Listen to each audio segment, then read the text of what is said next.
Hey everybody, this is Mike Cotton and welcome to Senior Extremers, the movie, where age does not define you.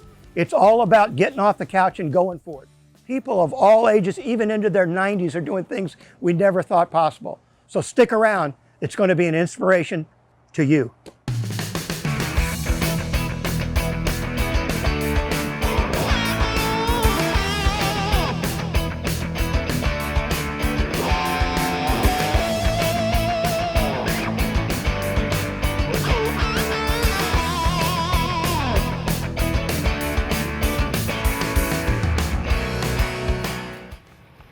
I'm here with Leslie Josana. We just landed her hot air balloon. I've never been up in one, and it's a totally different experience than I've ever had. It's fantastic. Isn't it? It's great, isn't it? I've been doing this for 21 years, and it never ceases to take my breath away. When we left the ground, I didn't realize that we were actually in flight because That's right. It's so quiet. It is. And then the only thing you hear is, of course, when you fire up the furnace? It's the burner. We call it a burner. Okay. And our balloons run on propane. We know how much to burn. It's sort of like accelerating a car and de-accelerating a car. You know how much to burn and not to burn, just to keep yourself at a level pace. And we play with the rivers of air, and we watch the other balloons in the air. And of course, we didn't do quite so well this morning because we missed the target, but we always have fun. Even if we miss the target, we go on and we have a blast. Who cares? It was a blast. Now, we're in Foley, Alabama for the Gulf Coast Balloon Festival. Correct. And this happens every year. Tell us how this all starts out. I mean, as far as getting the balloon lit up and getting in flight. Well, what we do is we initially start, we lay the balloon out, and then we have a fan. It's a huge inflator fan run on a gas engine, and that cold inflates the balloon. So when you'll see balloons beginning to take off, they're laid out and they're laying on their side, but they're all inflated. Once they're totally cold inflated, then we put the heat to it, and that is what makes it rise. Once you get up in the air, what happens is if you can imagine little rivers of air up in the air that go different ways. And so that's kind of how we steer ourselves, for lack of a better term. That's why we kept going up and down. Correct. You were searching for the currents of air. Correct, yes, to get us where we needed to be. Interesting. Correct, Interesting. yes. Fantastic. And ballooning's been around a while? Long time, way over 200 years, and it was started by two Frenchmen, and they were the Montgolfier brothers, and they were paper makers and winemakers, and they would go to these little festivals and see the little Chinese lanterns, and so they decided that what if we could put a human being in one? And so that's how it got started. They went back and they used their best silks and put fire to it, and eventually perfected it, and they eventually put a human being in it. Obviously, you're at a point in life, you were in the kind of the corporate world. What was the desire to get into something like this, and what keeps you going? Well, about 21 years ago, we had a national festival that came to Baton Rouge, and I got excited, and a friend of mine went in. I began to help him because we start off as chase crews, and I began to help him, and he said, "Would you like to learn?" I said, "Of course I would love to learn." And so I started that way. But the thing that keeps me in this field is that the people that we meet are unbelievable. The folks back here that are helping me, I met through hot air ballooning. And we've become friends, and it keeps us together, and it keeps us friends, and it's just great. Let's say, for instance, I was interested, I'm hooked now, okay, and I want to get started in hot air ballooning. What do I need to do? What are the different steps to get started? The first thing that you got to do is, of course, you find somebody who's a certified instructor. And then you have to apply for a student certificate, and the FAA says, okay, you are allowed to take lessons. Then you have a certified instructor give you instructions in the air, and then there are ground instructions, where you learn what all the FAA requirements are. Then after that, after you've completed so many solo hours, then you go and you take a written test, and then you also have to take a practical exam with a certified examiner. They actually fly with you and make you go through different scenarios, like what would you do if it was a windy landing? What would you do if you were approaching a power line? Those kinds of things. Okay guys, that's it. This is what Senior Extremers is all about. It's your attitude, and your age does not define you. I'm here with my friend Leslie. She's a hot air balloon pilot and just took me for a fantastic ride. Hey everybody, welcome back to Senior Extremers. We've got a great guest we're going to visit with right now. He's one of my heroes, and he is a monster Senior Extremers. His name is Daddy, Don Cripps. Don, how you doing? Great. It's great to have you here today. It's great to be here. You're a skydiver. Yeah. You jump out of airplanes. Yes. And you're 81 years young. Yes. Unbelievable. Now, you know, a lot of our guests start some of these sports, they get bored later in life, but you've been doing this for a long time. Yes, I started in the military in 1947. 1947? How many years is that? A lot of years. Well, A lifetime. well, a few years I couldn't jump or skydive because I was in the Navy and I was at sea, but that's just an exception. So you were just diving off of boats then into the water. Okay. Right. So you actually started jumping before the Korean War, I understand. Yes. Unbelievable. Right. And so was it the military? Is that how you got involved in parachuting in the beginning? Oh yes. Well, I was in the Army and I was making $75 a month, and the Army had all these posters out that they would pay anybody $50 a month more if they would become a qualified parachutist. But when you're only making $75 a month, a $50 raise, you can't pass that up. Big bucks. Big bucks. Later on, you decide to get back into parachuting, and you become, I guess, what they call a sport parachutist. Or Exactly. a sport skydiver, correct? Exactly. Okay. At what altitude? How high up are you guys when you do this? We're probably up around 13,500, 14,000 feet.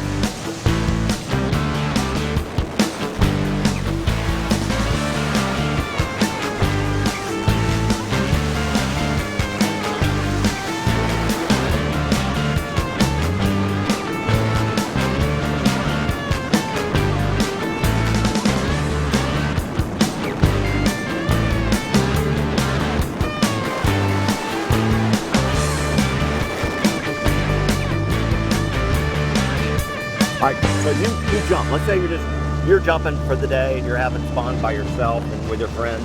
So you're now what? Free falling? Is that what they call that? Free falling.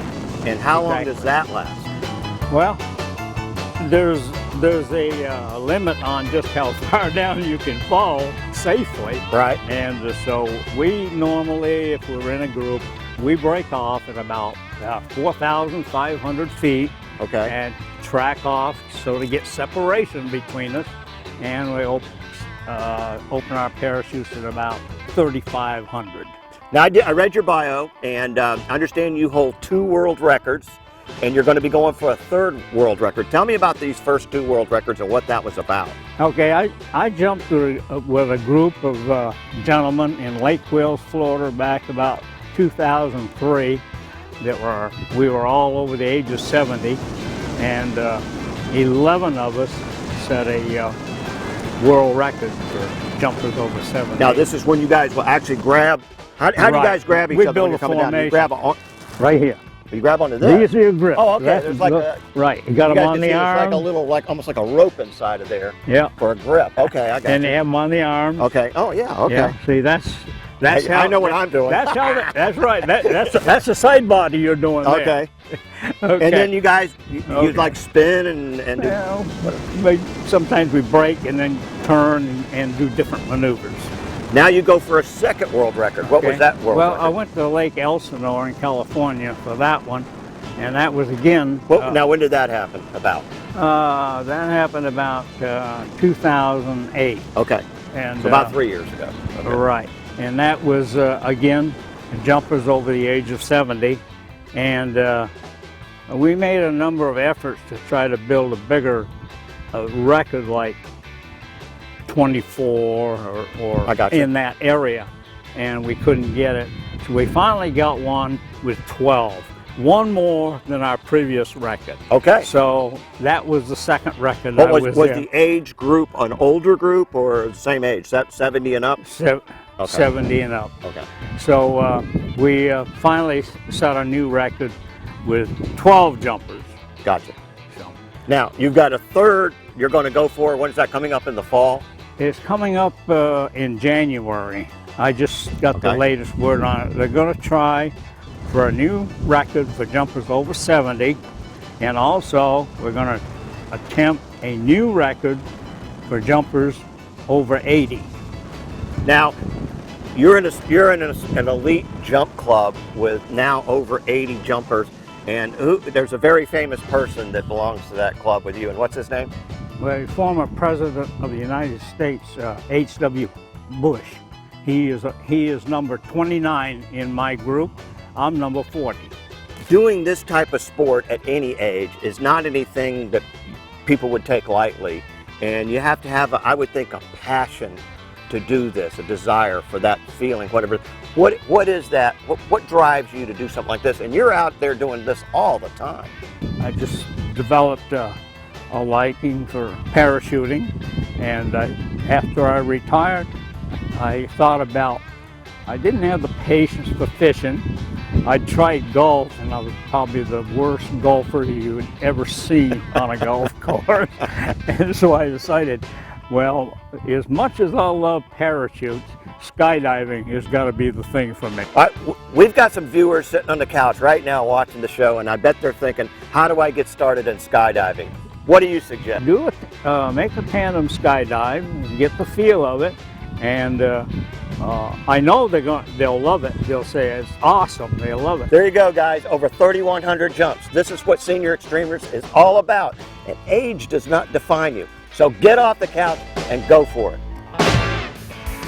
Hi, everybody. Mike Cotton, Senior Extremers, and today we're going to do something kind of relaxing, but maybe not. It could be exciting. I don't know yet, but we need to talk to our friend here, Bruce Yates. He's 65 years young, and he's the captain of a trimaran sailboat. Island Time is the name of our trimaran sailboat today.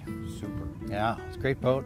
It holds at least 16 people, but it's just going to be you and me today, if I understand right. That's going to be a blast. We checked the weather. There's winds today. It's going to be fun. And your boat is from England? It originally is from England. So That's somebody right. Somebody sailed that baby over here. You bet. I took it to the Bahamas once, so that was a great experience. Super. Bruce, tell us, what's the difference between a trimaran and a regular sailboat? Well, a regular sailboat has one hull, the bottom of the boat that goes in the water. One hull. It's a mono hull. A boat with two is a catamaran, and a boat with three, there's not a lot of them, are trimarans. That's what my boat is. Pretty exotic kind of a boat. Goes a little faster than most other boats, but there's plenty of room, at least to hang on, Mike. Let me ask you about these multi-hull boats. Is this some kind of new design, or have these been around for a long time? No, the multi-hulls have not been around as long as monohulls have. Maybe in the 60s, I'd say that the multi-hulls got going. And they take off with a crew of people that like exotic, unusual type designs and equipment. And there's nothing common about this boat. I understand they don't draw a lot of water, so they sit on top of the water. They definitely sit on top. Fast. They slice through the water. They don't draw, or they're not very deep. And sometimes they'll raise up on one side. You know, one of the hulls will raise up. Good fun. Is this something you've been doing your whole life, or did you took it up? How Well, old were you? I lived in Alaska 22 years. I used to fly airplanes over there. So when I came here, it wasn't really exciting to fly as much as it was to go over glaciers and whatnot. So I took up sailing, which turned out to be a lot like flying an airplane. So it's been 15 years I've been on the waters around here, and took my boat over to the Bahamas. That was really fun. Want to go back? Highly recommend going to the Bahamas. It's so close. They're beautiful. Oh, wait a minute. You went to the Bahamas. That's a little bit of a sail from the panhandle of Florida. Oh, How many miles is that? Thousands? Well, it depends which way you go. Actually, I cut that. Going through Florida, they actually have something called a Okeechobee Waterway. It cuts right through the state with 5 locks, like the Suez Canal. It's incredible. Anyway, beautiful trip. We spent 10 days going. I spent 2 months coming back. You know, you take your time, you see things. But by yourself, or did you have a Actually, crew? I came back all by myself all the way. I took the long way around the Keys, stopped. I had a blast. Oh, wait a second. I was not by myself. First mate, Boudreaux, my dog. Boudreaux, your dog. My dog. Okay. He was with me on the way back. Hopefully we'll meet Now, later the rest in of the show. trip, I had somebody all the time with me. It wasn't, it was one friend or another. Bruce, let's talk to our viewers as far as getting started. Do you have to be young? Can you be middle-aged? An older person? Oh, and anybody, they have sailing classes for kids, so any age, and being a senior doesn't mean anything. Just your interest, if you got the interest, it's like an art. I mean, a powerboat, turn the key, hit the ignition, you're going, it's no big deal, drive, it's like a car. But a sailboat, there's a lot of things to it. It's a skill, and you can really see the difference between people's skills. But it doesn't take long before you have enough skills to go out in a relatively calm day and have a good time. So it's fun, and it's quiet, and it's relaxing. It's also exciting sometimes when the wind picks up. So you get to have the options, especially if you're checking weather before you go. It's a good way to just determine what's going to happen that day. So some of our people start later in life, so this is something they don't have to do their entire life. They can pick it up later. No, I started it when I moved to Florida from Alaska. So you can do it anytime you want. Bruce, now as far as being older, you're obviously in shape, but I mean, what have you got strength-wise to handle these sails and the winches and all this type of stuff on the boat? You can really adjust. It doesn't require any muscle man experience or muscles to do anything, to run the boat, a basic boat. And so the idea is you stay within your skill level and ability levels. So if you don't have as much strength as some big burly guy, that's okay. You just take it easy when you're sailing. There's just no need to muscle everything. Some guys, they muscle things so much they break it. They break pieces on the boat. So it's just go in your own pace. Whatever your pace is, it'll work. You've actually taken a fun activity and you've got a little business as well too. So tell us, people come to the Florida Panhandle, can they go sailing with you? Absolutely. Pensacola Beach Sailing is the name of my business. There's nothing more beautiful than having a business to make money doing what you love. And I love being on the water. So we have a great time.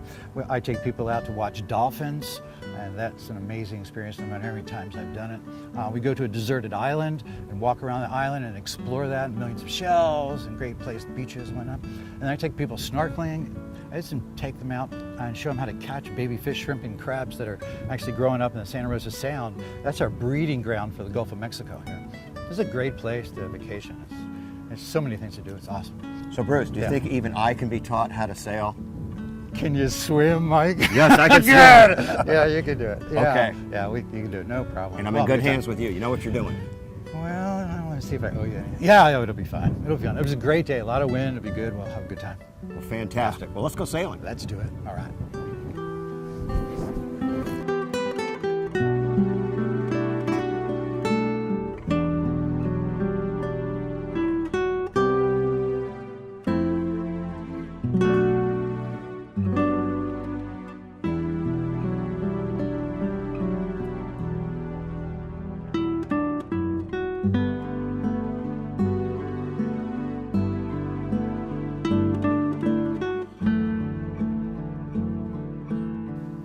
Wow, Bruce, that was great. It was so relaxing. Relaxing? What are you talking about? It was relaxing for you. I did all the work. But I helped. Yeah, you did. You did. Explain now. Physics are involved out there. Oh, yeah. There's lift. There's physical stuff involved. Oh, that kind of physics. But you got to know what you're doing. You know, talk a little bit It about always that. helps to know what you're doing, Mike. Yeah. Well, it does work on the basis of lift. That's how a sail works. It's similar to an airplane wing. And the idea is to be in position so that you create the most lift, go the fastest. Okay. Unless you just want to kick back and, like you were doing, sitting there, drinking and relaxing. I was? Yeah. I was helping. Yes, you were. So I figured by now you have enough experience now you could take the boat and you could sail it. What do you think? And you could sit back. Then I can Enjoy sit it. back. That's the next Sit time. back and Okay, enjoy yourself. you got to do it. Well, that's fantastic. Well, I'll tell you, folks, this is what it's all about again.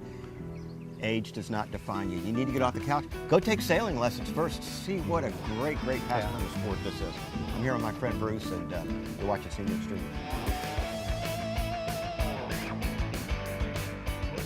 Welcome back to Senior Extremers. I'm 30 feet above the ground.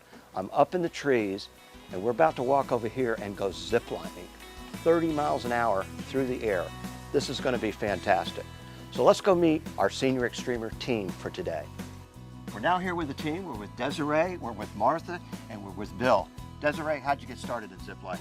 I was able to come out here for Media Day, ribbon cutting, about 3 years ago, and the rest is history. I've fallen in love with it, and I haven't stopped zipping since. You're hooked, I am hooked. so to speak. Yes, definitely. What's this all about, the ziplining? You guys suited me up with all kinds of We wild did. stuff here. We got a harness on you, and we're going to go zip lining in a few minutes. We got to get a helmet on you too, and Okay. some gloves. So this is dangerous. No, exciting. I guess the equipment, the safety issue is pretty important. You don't want to fall off the cable, right? Very, very safe system we have. Very, very Okay. safe. Yes. Older folks, Senior Extremers, you recommend this for people 50s, 60s, 70s? Absolutely, into their 80s. What's your oldest zipliner? We have one guy out here at 81 and a half and another one at 81 on his birthday, and he was very upset that he wasn't our oldest zipper, so he said he'd be back next year for his 82nd. And physically, what kind of shape does somebody have to be in to go zipline? I would say you need to be able to climb several flights of stairs. Okay. And in going all the way around, you'll be climbing well over 200 steps. So you get your exercise. So you want to be in fairly good shape. Definitely. How fast do we get going on the cables? We'll start out at about 12 miles an hour, and in the end, we'll be topping off at 30. So now we're going 30 miles an hour. How do I stop at the other end? Oh, you are going to be the brake. You're going to wear gloves, and you are the brake. All right, the good news is there's one more backup in that. We don't expect you to come in and meet the pole or interface with our other equipment. I'm going to be there to catch you if you miss it. Well, let's go ziplining. All right, let's All do right. it. Okay, Desiree, what do we do first? All right, Mike, this is our practice zip, okay? We have 2 cables. We're going to be riding on both of these. And I'm going to do all your hooking and unhooking for you, okay?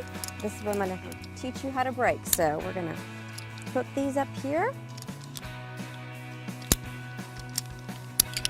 Are you left-handed? No. Okay, me either. All right, so once this is up here on the short lanyard, it's a totally closed system. So we have safety, safety, and more safety. Each of these has a strength of 5,500 pounds.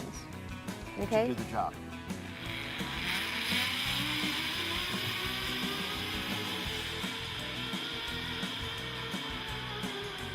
I'm going to tell you, you have to be in shape to climb the stairs and the ladders. The zip lining is the after. Well, right now we're on the swinging bridge. We're hooked up the zip line, but we're actually walking across this cable suspended bridge. And if you look out here, we've got the Colwood Creek. I've actually been on this and rafted about 10 miles. It's a great ride. Takes you almost all day.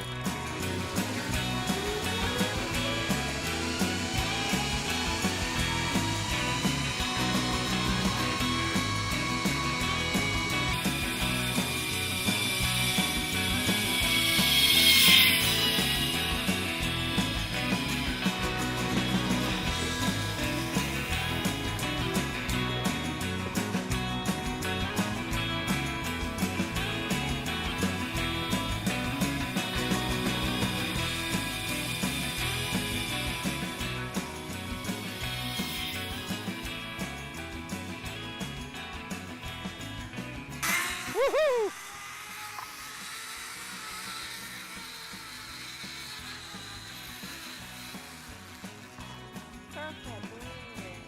Wow.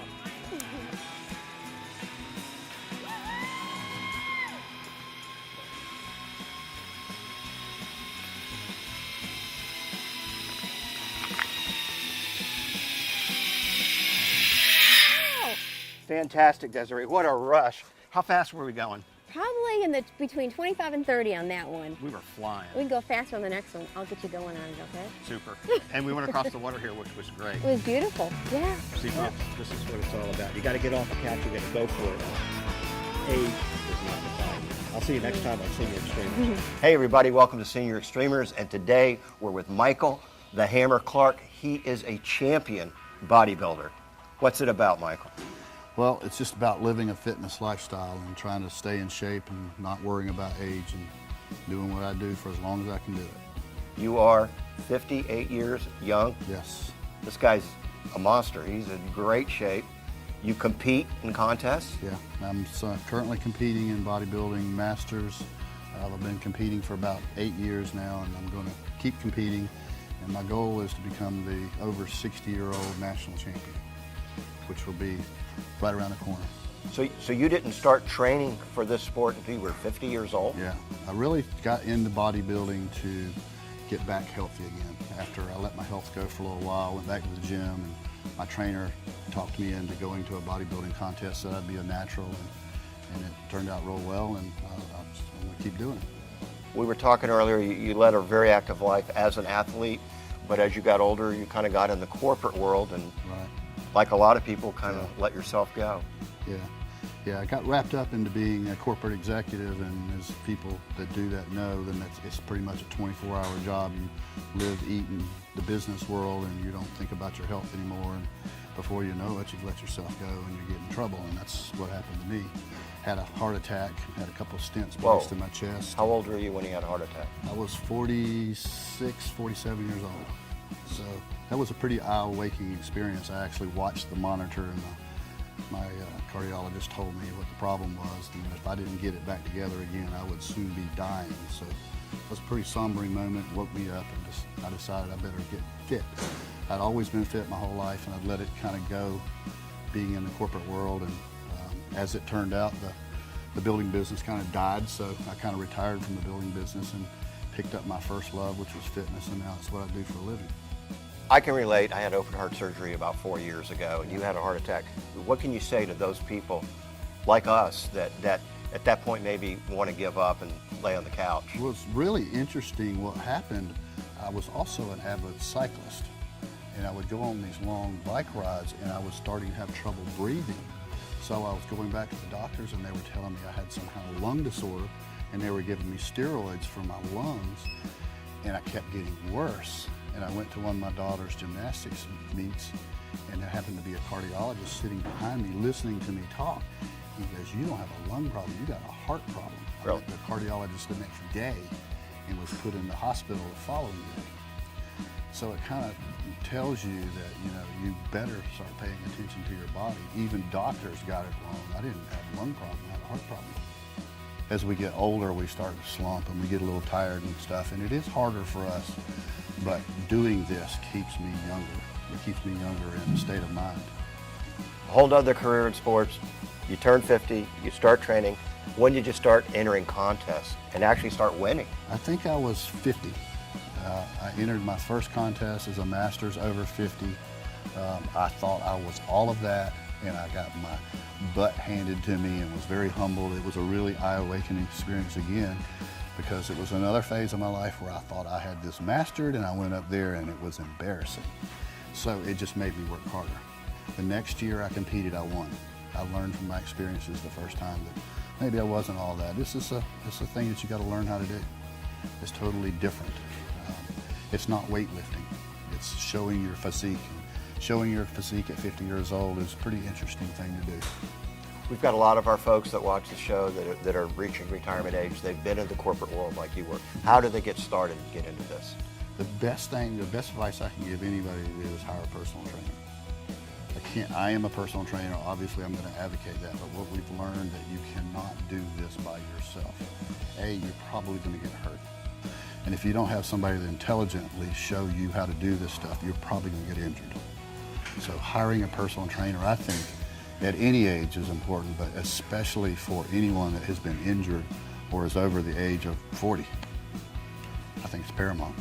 Something we talked about earlier, you're what they call a natural bodybuilder, but yet you compete where there's a lot of restrictions on some enhancing things you can do.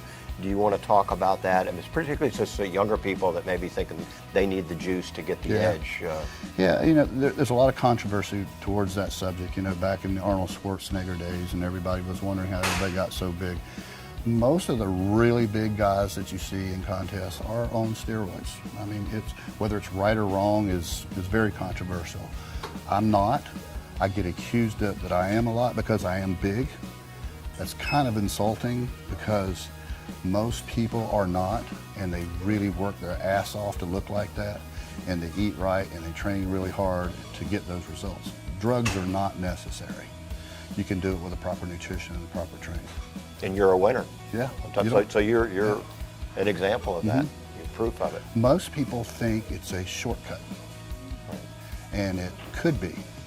And I'm not saying that it's even wrong, it's just that it shouldn't be depended on.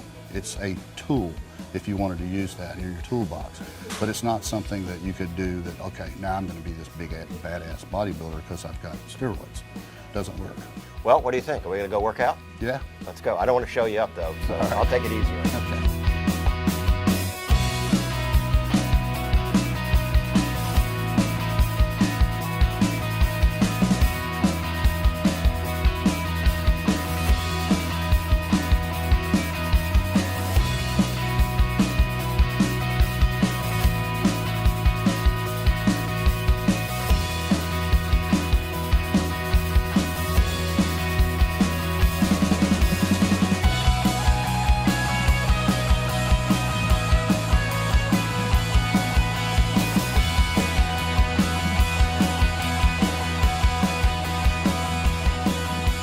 I feel good. I got the juices flowing, and maybe I need to hire you as my personal trainer. I think that's a great idea. Well, I'm going to think about that seriously. Okay. Folks, this is what it's all about. You need to get off the couch. You need to go for it. This is proof. Age does not define you. I'm with my friend here, Hammer. This is Senior Extremers. We'll see you next time. Hey gang, Mike Cotton for Senior Extremers, and you know our Extremers come in all shapes and sizes. And today we're going to meet with the real Rambo. He was a kickboxing champion in the 70s and he's still doing it. His name is Paul Hendricks. Hey, how you doing? Good. Are you Paul Rambo Hendricks? Yes, sir, that's me. I'm Mike Cotton. You're on Senior Extremers. And what is that? It's a TV show. It's about older people that stay active and do extreme sports and other extreme things. And I understand you're a fighter. No, yes, sir. What's that about?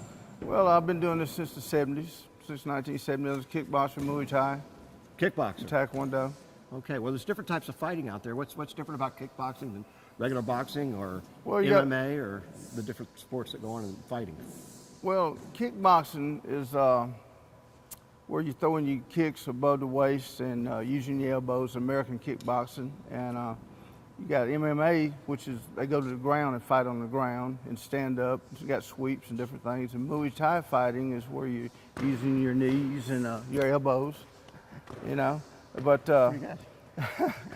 that's You're sure you're really 60 years old? Yes, I'll be 61 in January. Awesome. Yes. Well, Rambo, what is the secret to staying with it? Because most people have been long retired from this sport.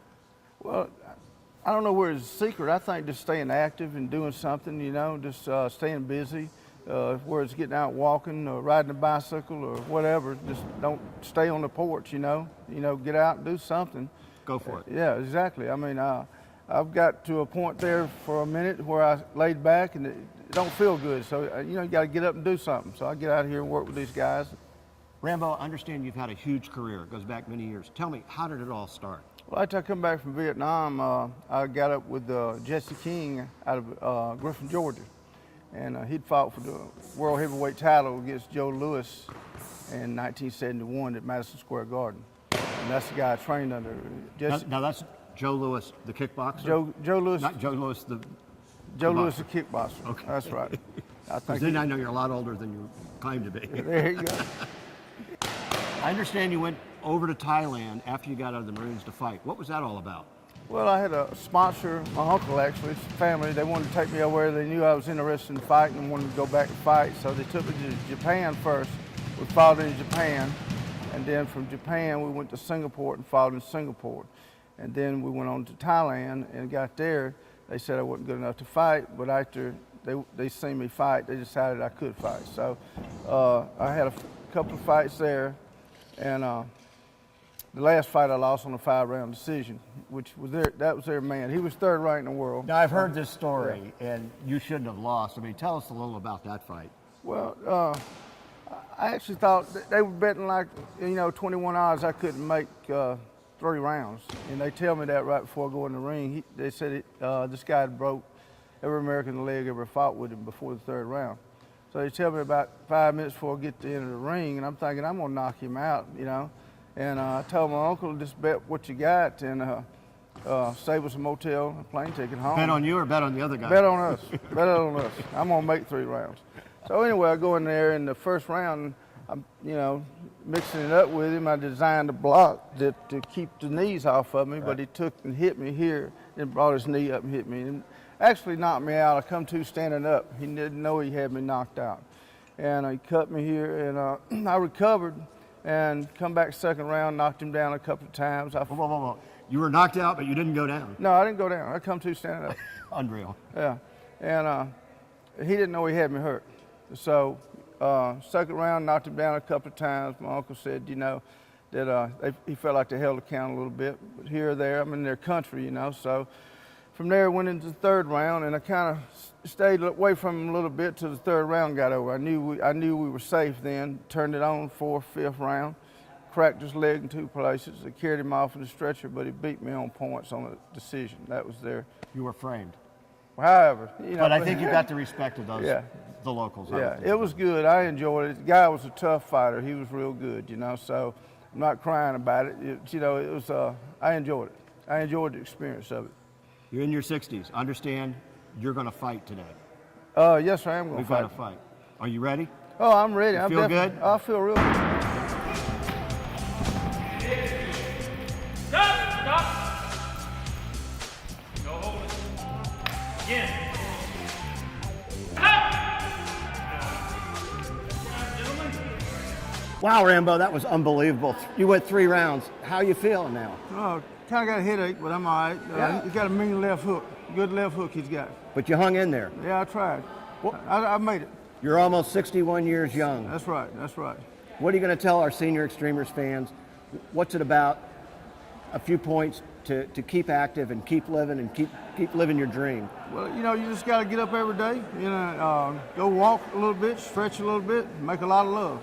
Make a lot of, and that's all good for the cardio too. That's all. Gets your cardio, gets you pumped up, moving. You got to do something. Be active. Do something. Get up, and move around.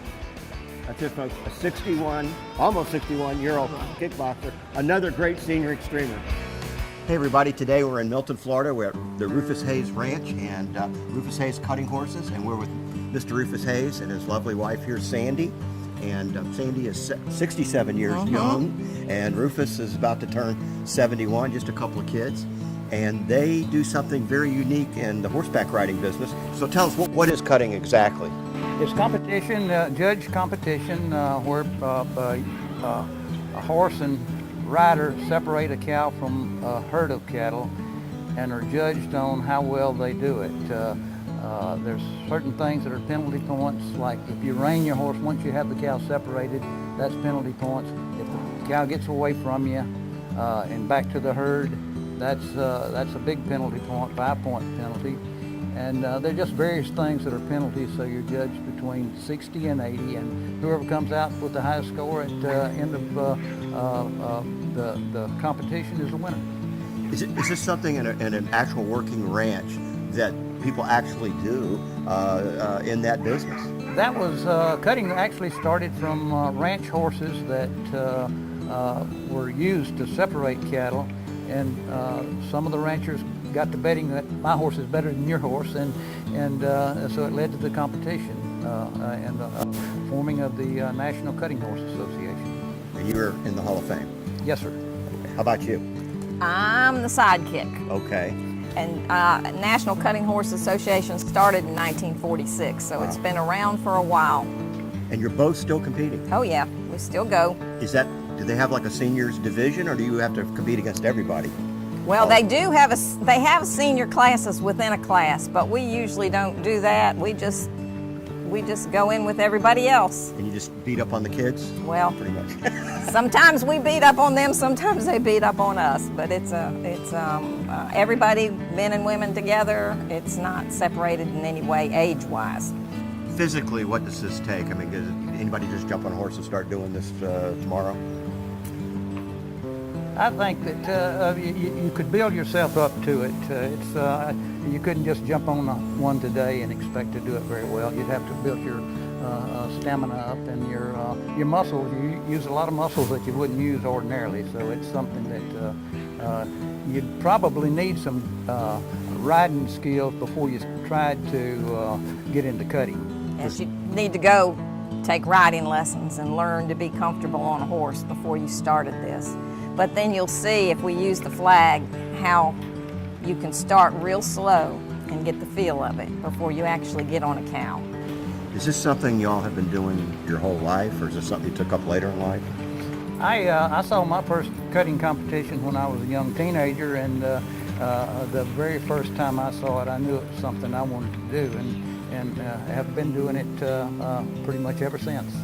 Sandy, how about you? How long have you been doing this? Well, I came to Pensacola to the University of West Florida to get my master's degree, and I loved horses, and I just bought an old walking horse, happened to board it up the road, rode down here, and that was it. Fell in love with cutting, and I've always worked, so you know, mine was weekends mostly, until I retired about 8 years ago now.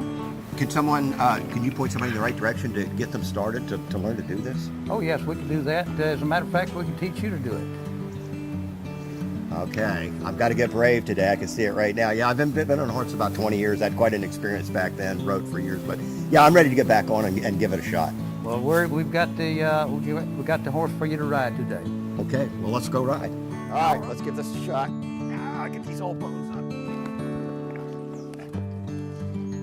You made that look easy, Mike. I don't know. That was harder than getting on my surfboard. All right, now all I want you to do, Mike, is to ride directly up right to the center of that flag, about 10 or 12, 15 feet away from it. Okay. And just aim him at it. And I'm gonna make it move. Just kick him till he goes. And put your hand down, and you don't have to rein him anymore after. All right. Yep. All right, here we go. We're gonna make it move now. We're gonna make it move.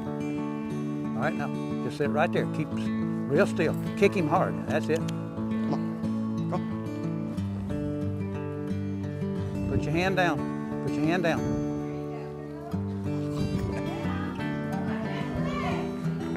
Yep.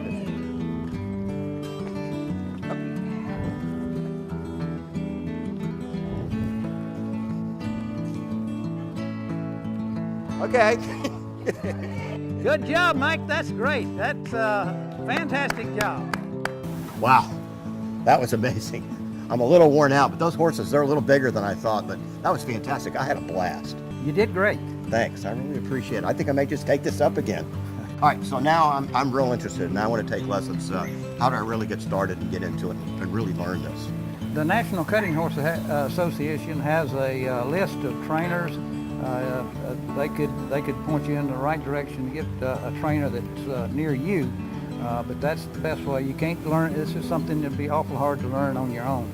You've got to get with somebody that knows the ropes and how to teach you to get started in the right way. Now, is that just a national association, or are they outside of the U.S. as well? They're all over, worldwide. They have NCHA that covers the world. Well, that's terrific. Okay, here's a great example. If I can get back on a horse again after 20 years and have a great time, you can do it too. You need to get off the couch and you need to go for it, because age does not define you. This is what Senior Extremers is all about. We're here with our friends Sandy and Rufus Hayes. They're professional cutting horse people, and they're great. Hey everybody, welcome to Senior Extremers. My name is Mike Cotton, and we've got a great show for you today. We're in Orange Beach, Alabama. This is the final weekend of the Thunderboat OPA Tour to crown the world champions, and I've got a champion here with me today, a super senior extremer, Mr. Bob Teague. Bob, how you doing? Glad to meet you. Great, this is fantastic, and we're here with your boat, and what you're doing is Thunderboat racing. Is that what you call it? Or? Well, no, actually, these are offshore race boats, and we race in the open ocean. We race in all sorts of conditions, but it's endurance, man against the conditions, and in some cases women.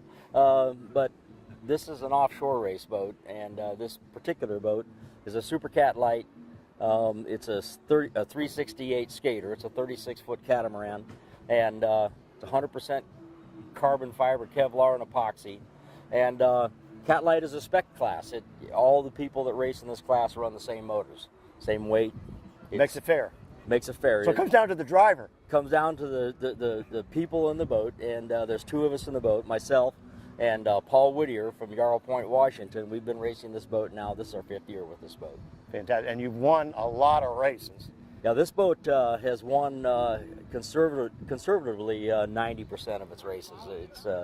It's been a good ride with this piece of equipment.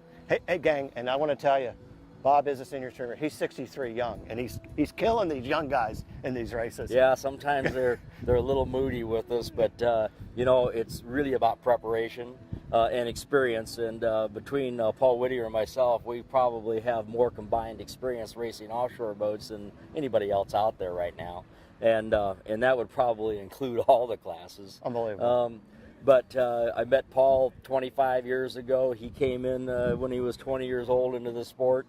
And we're West Coast racers. We cut our teeth in the Pacific Ocean, and now most of our racing's on the East Coast. But we still have an allegiance to our original club, which is the Pacific Offshore Racing Association, which is really where I started. I mean, obviously you weren't racing this kind of boat back then. I mean, well, that's the fact is that when we started racing, there were no catamarans. Really? Yeah, they were all V-bottoms, and our races were, for the open classes that we raced, were about 250 miles in the open ocean, and that was a standard race. And we didn't have helicopter support, we didn't have GPS, we didn't have Loran.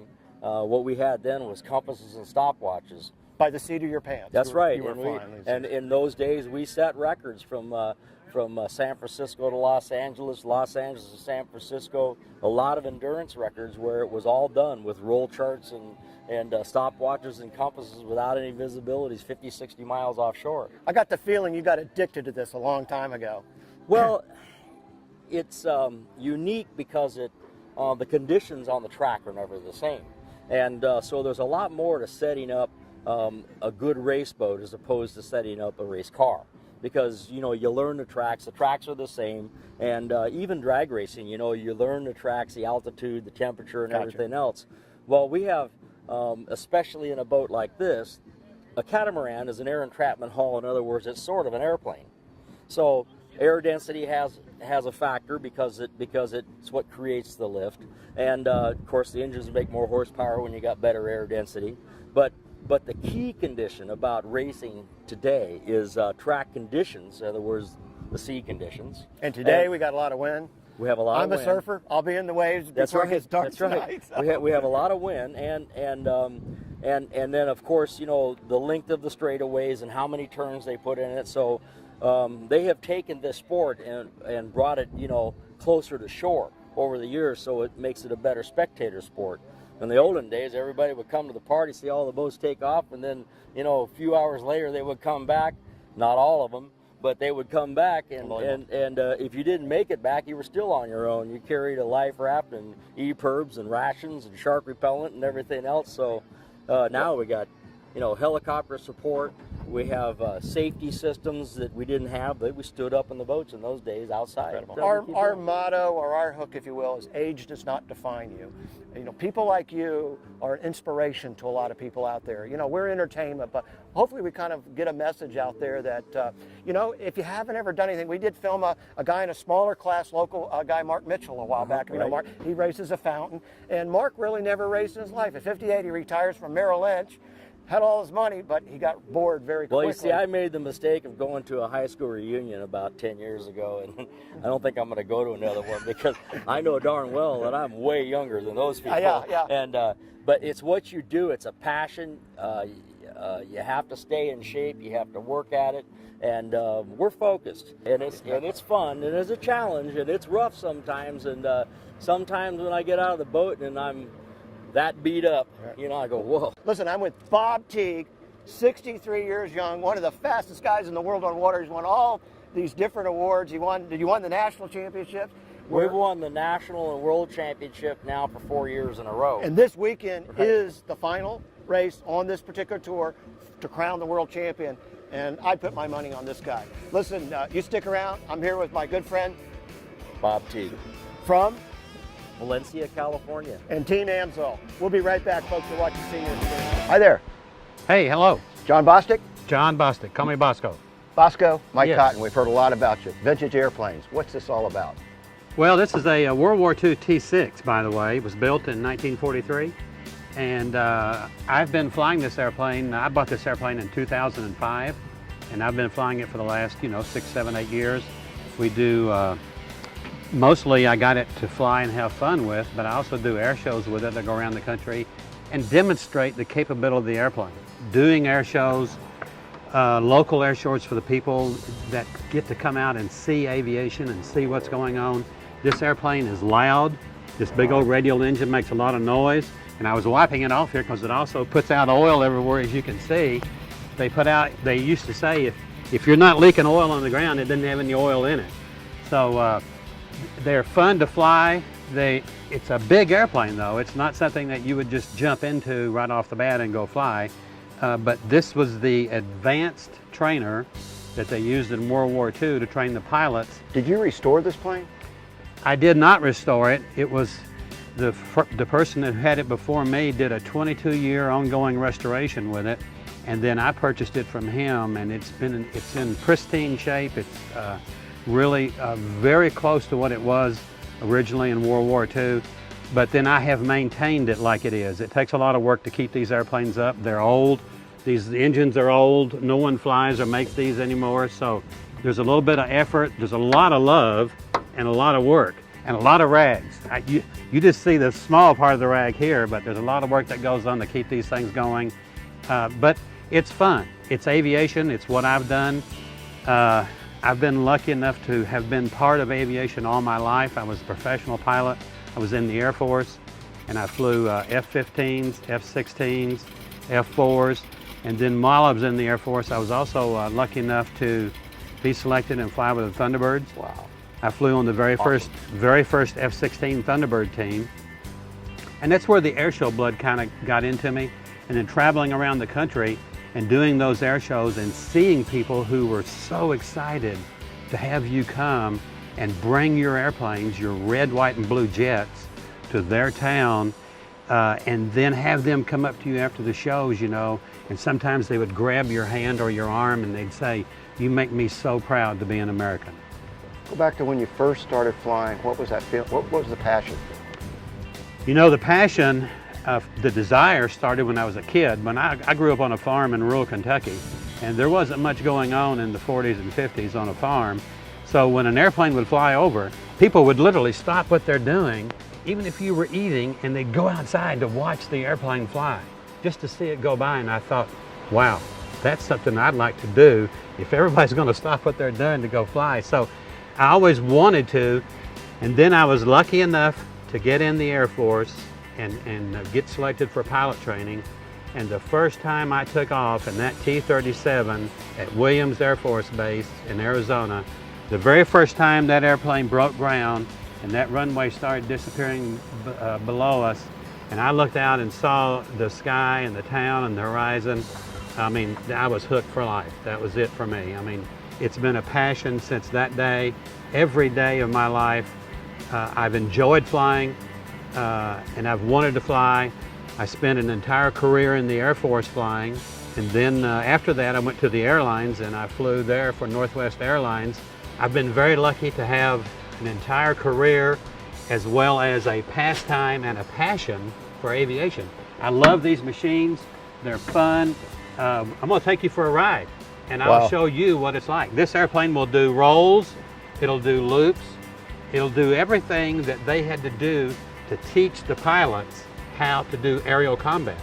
And aerial combat requires quite dynamic maneuvering here and there and all the things that go with that. So this airplane will do that. Well, Bosco, that's definitely staying off the couch and staying busy. Can we go fly? Let's go fly. Let's go. You ready? I'm ready.